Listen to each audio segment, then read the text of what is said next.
الله إن الحمد لله نحمده ونستعينه ونستغفره ونعوذ بالله من شرور أنفسنا ومن سيئات أعمالنا من يهده الله فلا مضل له ومن يضلل فلا هادي له وأشهد أن لا إله إلا الله وحده لا شريك له وأشهد أن محمدا عبده ورسوله يا أيها الذين آمنوا اتقوا الله حق تقاته ولا تموتن إلا وأنتم مسلمون يا أيها الناس اتقوا ربكم الذي خلقكم من نفس واحدة وخلق منها زوجها وبث منهما رجالا كثيرا ونساء واتقوا الله الذي تساءلون به والأرحام إن الله كان عليكم رقيبا يا أيها الذين آمنوا اتقوا الله وقولوا قولا سديدا يصلح لكم أعمالكم ويغفر لكم ذنوبكم ومن يطع الله ورسوله فقد فاز فوزا عظيما أما بعد فإن خير الحديث كتاب الله وخير الهدي هدي محمد صلى الله عليه وسلم وشر الأمور محدثاتها وكل محدثة بدعة وكل بدعة ضلالة وكل ضلالة في النار أعوذ بالله من الشيطان الرجيم بسم الله الرحمن الرحيم إن في خلق السماوات والأرض واختلاف الليل والنهار لآيات لأولي الألباب الذين يذكرون الله قياما وقعودا وعلى جنوبهم ويتفكرون في خلق السماوات والأرض ربنا ما خلقت هذا باطلا سبحانك فقنا عذاب النار قال النبي صلى الله عليه وسلم صيام يوم عرفة أحتسب على الله أن يكفر السنة التي قبله والتي بعده رواه مسلم محترم حضرات، عزیز ساتھیوں، بزرگوں اور دوستوں، پردہ نشین خواتین اسلام، ہر قسم کی حمد و ثنا اللہ رب العالمین کے لیے ہے جو ساری کائنات کا خالق، مالک، رازق، مشفق، مربی، پالنہار ہے۔ بعدہ درود و سلام ہو انبیاء کرام پر، خصوصی طور پر آخری نبی محمد رسول اللہ صلی اللہ علیہ وسلم پر، جنہوں نے بہت ساری مصیبتیں اور پریشانیوں کو جھیل کر دین اسلام ہم تک پہنچایا۔ اللہ رب العالمین کے نزدیک جو مہینوں کی تعداد ہے وہ 12 ہے، اور 12 مہینوں میں اللہ رب العالمین کے نزدیک سب سے فضیلت والا مہینہ رمضان المبارک کا مہینہ ہے۔ راتوں کے اعتبار سے لیلۃ القدر یعنی قدر والی رات سب سے افضل رات ہے۔ دنوں کے اعتبار سے اللہ رب العالمین کے نزدیک سب سے بہترین دن ذی الحجہ کے ابتدائی 10 دن ہیں، جو بہت جلد ہمارے درمیان آنے والا ہے۔ ذی الحجہ کے ابتدائی 10 دن کی فضیلت کے بارے میں محمد رسول اللہ صلی اللہ علیہ وسلم نے اپنی زبان سے خود گواہی دی ہے۔ صحیح ترغیب و ترہیب کی روایت ہے، اللہ کے رسول صلی اللہ علیہ وسلم کہتے ہیں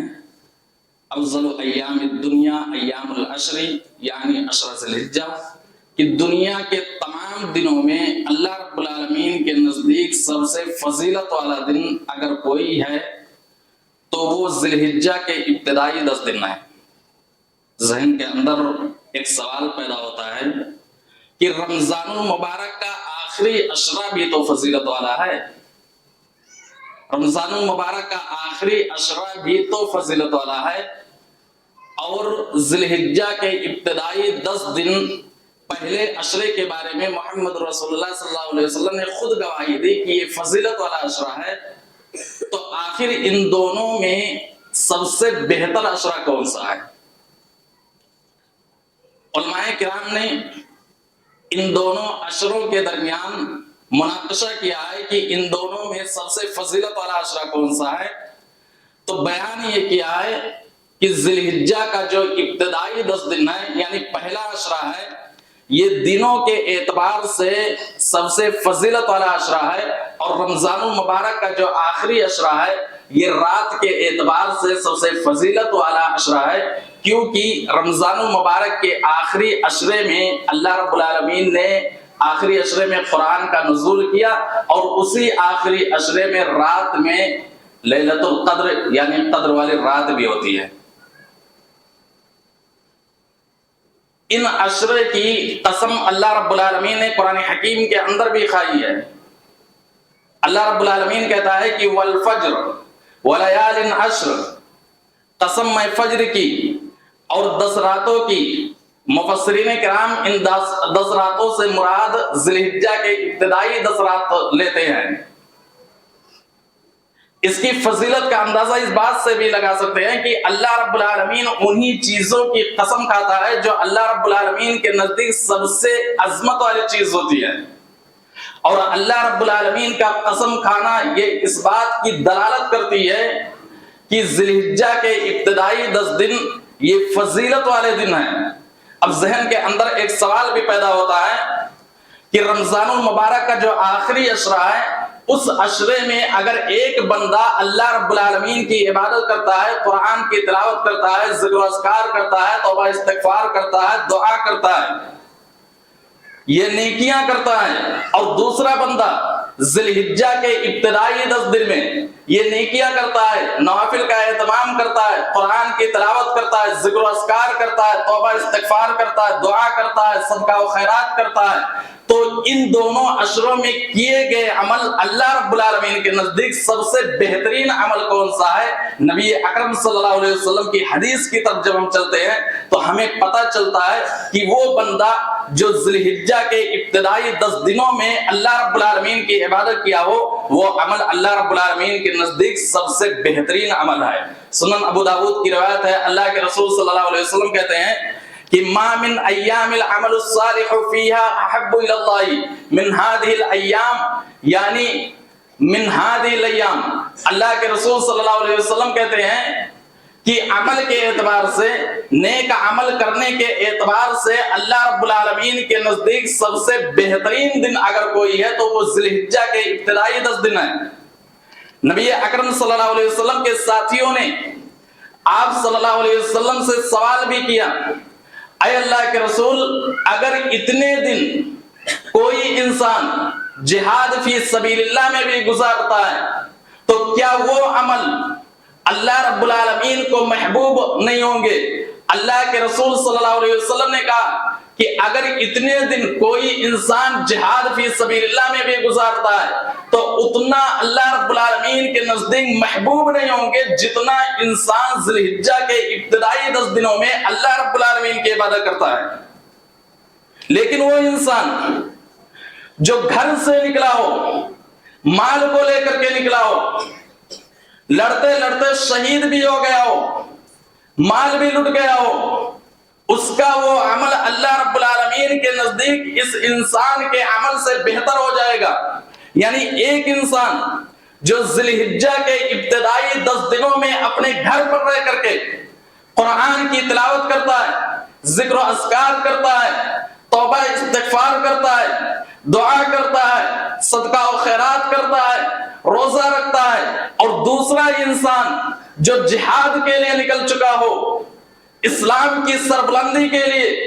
اور دشمنوں سے لڑتے لڑتے فتح بھی نصیب ہوئی ہو، گھر لوٹ آیا ہو، اس کا عمل اللہ رب العالمین کے نزدیک اتنا محبوب نہیں ہوگا جتنا کہ ذی الحجہ کے ابتدائی 10 دنوں میں انسان اپنے گھر رہ کر کے اللہ رب العالمین کی عبادت کیا ہو۔ آپ اندازہ لگا سکتے ہیں کہ اللہ رب العالمین کو وہ عمل جو ذی الحجہ کے ابتدائی 10 دنوں میں کیے گئے ہیں اللہ رب العالمین کو کتنا زیادہ محبوب ہو۔ لیکن اگر کوئی انسان جہاد کے لیے نکلا، جان بھی چلی گئی، مال بھی چلی گئی، کسی چیز کے ساتھ واپس نہ آیا، اس انسان کا عمل اس انسان کے عمل سے بہتر ہو جائے گا جو انسان ذی الحجہ کے ابتدائی 10 دنوں میں اللہ رب العالمین کی عبادت کیا ہو۔ تو یہ فضیلت والا عشرہ چند دنوں کے بعد ہمارے درمیان آ رہا ہے، اس لیے اس عشرے کے لیے ہمیں اور آپ کو تیار ہو جانا چاہیے تاکہ اس عشرے میں ڈھیر ساری نیکیاں ہم اکٹھا کر سکیں اور قیامت کے دن اللہ رب العالمین کے یہاں کامیاب بھی ہو جائیں۔ سوال یہ پیدا ہوتا ہے کہ اس عشرے کی فضیلت اتنی زیادہ کیوں ہے؟ یہ بھی تو 10 دنوں پر مشتمل ہے، یہ بھی تو رات اور دن پر مشتمل ہے، تو اس عشرے کی فضیلت تمام عشروں میں کیوں ہے اتنا زیادہ؟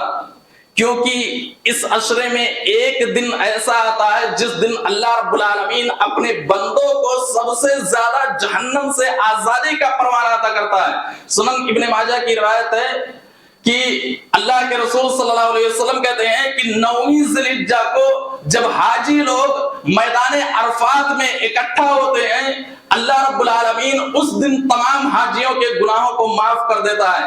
جب میدان عرفات میں دنیا کے تمام ممالک سے جانے والے حضرات جب میدان عرفات میں اکٹھا ہوتے ہیں، اللہ خوش ہو کر کے فرشتوں کے سامنے کہتا ہے، میرے فرشتوں، یہ جو لوگ میدان عرفات میں اکٹھا ہوئے ہیں کس نیت سے آئے ہیں، کیا چاہتے ہیں؟ وہ فرشتے کہتے ہیں اللہ تیری مغفرت چاہتے ہیں، جہنم سے آزادی چاہتے ہیں۔ اللہ کہتا ہے جاؤ، میں نے اپنے بندوں کو جہنم سے آزاد کر دیا، مغفرت کر دیا۔ اللہ رب العالمین جتنے لوگ میدان عرفات میں اکٹھا ہوتے ہیں تمام کے تمام لوگوں کو جہنم سے آزادی کا پروانہ عطا کرتا ہے۔ ایک مومن انسان کے لیے اتنی بڑی خوشی کیا ہو سکتی؟ جو انسان اپنے گھر کو چھوڑ کر کے گیا ہو، اپنی اولاد کو چھوڑ کر کے گیا ہو، تمام لوگوں کو چھوڑ کر کے گیا ہو، لاکھوں روپیہ خرچ کیا ہو اور مہینہ وہاں گزارا ہو، وہ انسان اس نیت سے گیا ہو رب راضی ہو جائے، رب گناہوں کو معاف کر دے، رب قیامت کے دن جنت کے اندر داخل کر دے، اور اللہ رب العالمین جیسے ہی 9ویں ذی الحجہ کو وہ انسان میدان عرفات میں اکٹھا ہوا، اللہ نے اعلان کر دیا اپنے فرشتوں کے درمیان، میرے فرشتوں، میں نے ایسے لوگوں کو جنہوں نے میدان عرفات میں اکٹھا ہوئے، میں نے تمام کے تمام لوگوں کے گناہوں کو معاف کر دیا اور ان کو جہنم سے آزاد کر دیا۔ اس سے بڑی کامیابی اور کوئی نہیں ہو سکتی۔ قرآن اٹھا کر کے دیکھیں گے، قرآن کے اندر اللہ تبارک و تعالیٰ نے جہاں کامیابی کا تذکرہ کیا ہے وہاں سب سے بڑی کامیابی اللہ رب العالمین نے قرآن حکیم کے اندر جہنم سے آزادی کا ذکر کیا۔ اللہ رب العالمین کہتا ہے فَمَنْ زُحْزِحَ عَنِ النَّارِ وَأُدْخِلَ الْجَنَّةَ فَقَدْ فَازَ وَمَا الْحَيَاةُ الدُّنْيَا إِلَّا مَتَاعُ الْغُرُورِ۔ جو انسان جہنم سے آزاد کر دیا گیا، جنت کے اندر داخل کر دیا گیا، وہ انسان کامیاب ہو گیا۔ دنیا کی مال و دولت کو اللہ رب العالمین نے کامیابی کا ذریعہ نہیں بتلایا، دنیا کی ڈگریوں کو اللہ رب العالمین نے کامیابی کا ذریعہ نہیں بتلایا، دنیا کی شہرت کو اللہ رب العالمین نے کامیابی کا ذریعہ نہیں بتلایا، دنیا کی بادشاہت کو اللہ نے کامیابی کا ذریعہ نہیں بتلایا، دنیا کی خوبصورتی کو اللہ نے کامیابی کا ذریعہ نہیں بتلایا، دنیا کے اندر طاقت و قوت رکھنے والے انسان کو اللہ رب العالمین نے کامیابی کا ذریعہ نہیں بتلایا۔ کامیابی کا ذریعہ بھی اللہ رب العالمین نے ذکر کیا تو جہنم سے آزادی کا ذکر کیا، اور جن لوگوں کو اللہ رب العالمین نے جو میدان عرفات میں اکٹھا ہوئے اللہ رب العالمین نے ان کو جہنم سے آزادی کا پروانہ عطا کر دیا۔ میرے بھائیوں، اس سے بڑی کامیابی اور کوئی نہیں ہو سکتی ہے۔ اگر یہی فضیلت ہوتی، یہی صرف ایک فضیلت ہوتی تو اس عشرے کی فضیلت کے لیے کافی تھی، لیکن علامہ ابن حجر رحمہ اللہ فتح الباری کے اندر لکھتے ہیں کہ اس عشرے کی خصوصیت یہ ہے کہ اس عشرے کے اندر اللہ رب العالمین کی تمام عبادتیں ایک ساتھ اکٹھا ہو جاتی ہیں۔ نماز، روزہ، صدقہ و خیرات، حج، یہ تمام عبادتیں اللہ رب العالمین کی ایک ساتھ اکٹھا ہو جاتی ہیں، جو دوسرے عشرے میں ایک ساتھ یہ عبادتیں اکٹھا نہیں ہوتی ہیں۔ اس لیے اس عشرے کی فضیلت، یہ عشرہ دنیا کے تمام دنوں میں سب سے افضل عشرہ ہے، اس لیے اس عشرے کے لیے ہمیں تیار ہو جانا چاہیے، اور جب یہ عشرہ ہمیں مل جائے تو زیادہ سے زیادہ نیک اعمال کرنے کی ہم کوشش کریں۔ میرے بھائی اور دوستوں، اب سوال یہ پیدا ہوتا ہے کہ یہ عشرہ جب ہمیں ملے تو اس عشرے میں ہم کیا کریں؟ اس عشرے میں ہم کیا کریں؟ سب سے پہلی چیز کہ اپنی نیت کو درست کر